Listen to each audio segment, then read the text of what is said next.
నమస్కారం అండి. నేను ఇస్తరాకులో భోజనం వడ్డించి ఎంతో మంచిగా ప్రేమగా మీకు వంటింటి కబుర్లు చెప్పడానికి వచ్చాను. సో మా బామ్మగారు చేసేటువంటి వంటలని మీకు ప్రత్యక్ష ప్రసారం కాకుండా ప్రత్యక్షంగా గొంతుతో రివ్యూ ఇస్తున్నాను అనమాట. సో ఫస్ట్ ఆఫ్ ఆల్, బామ్మగారు ఇంట్లోకి వెళ్ళడానికి తాతగారు నన్ను అలో చేయదు.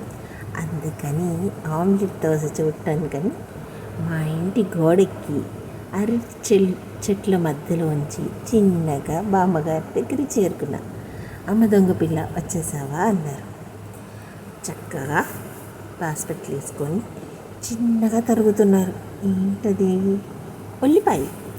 సో ఈ ఆమ్లెట్ దోశ కోసం ఫస్ట్ దోశ బ్యాటర్ అనమాట బాగా ఇలా మిక్స్ చేస్తే నురగలాగా వస్తుంది.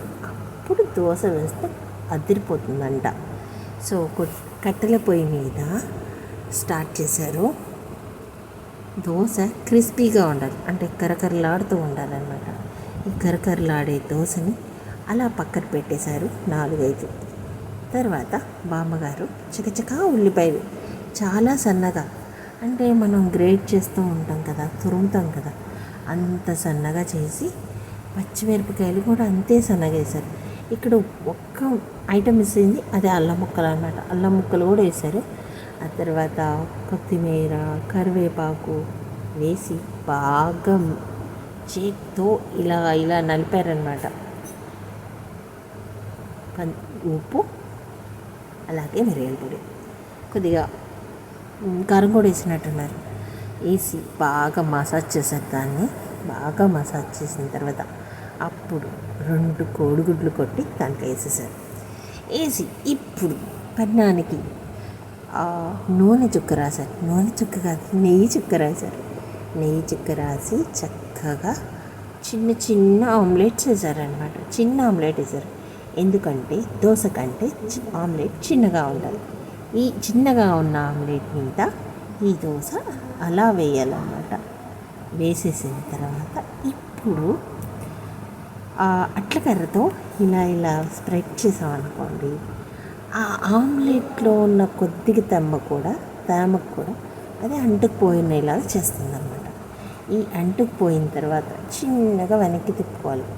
అలా ఒక 5 minutes దాని మీద మగ్గిన తర్వాత ఇలా ఉండాలన్నమాట. బుడుగులు వస్తున్నట్టున్నప్పుడు దీని మీద దోశ వేసుకున్నాం అనుకోండి, మనకి బాగుంటుంది. అప్పుడు అతుక్కుపోతుంది దోశ. ఇప్పుడు సన్నటి సెగ మీద అలా మగ్గనిస్తే అది అంటుకొని చాలా బాగా స్మెల్ వస్తూ ఉంటుంది.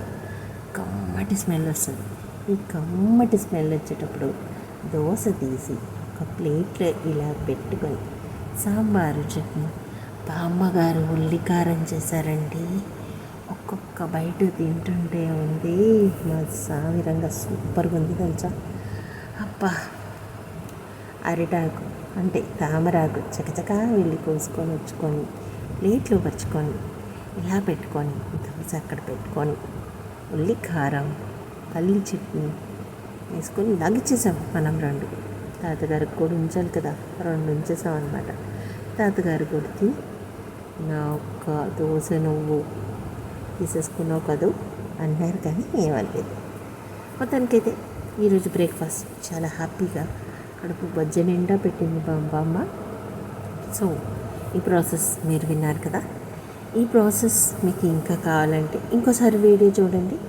అలాగే మా ఛానల్ సబ్స్క్రైబ్ చేసుకోండి, లైక్ కొట్టండి, షేర్ చేయండి, అలాగే కామెంట్ చేయండి. ఎలా చెప్పాను నేను? Anyway, thank you, bye bye.